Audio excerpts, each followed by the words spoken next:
To be non-violent to human beings and to be a killer or enemy of the poor animals is Satan's philosophy.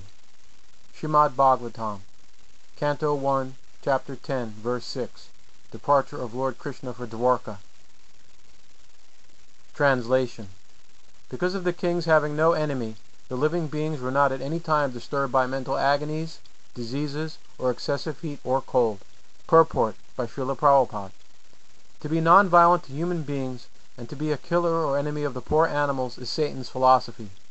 In this age there is enmity toward poor animals, and therefore the poor creatures are always anxious. The reaction of the poor animals is being forced on human society, and therefore there is always the strain of cold or hot war between men, individually, collectively, or nationally. At the time of Maharaj Yudhisthira, there were no different nations, although there were different subordinate states.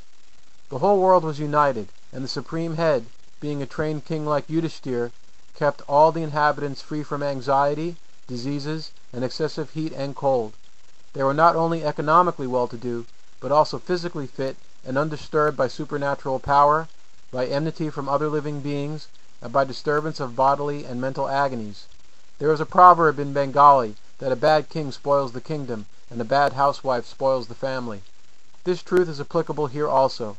Because the king was pious and obedient to the Lord and sages, because he was no one's enemy, and because he was a recognized agent of the Lord, and therefore protected by him, all the citizens under the king's protection were, so to speak, directly protected by the Lord and his authorized agents. Unless one is pious and recognized by the Lord, he cannot make others happy or under his care. There is full cooperation between man and God, and man and nature, and this conscious cooperation between man and God and man and nature, as exemplified by King Yudhisthira, can bring about happiness, peace, and prosperity in the world.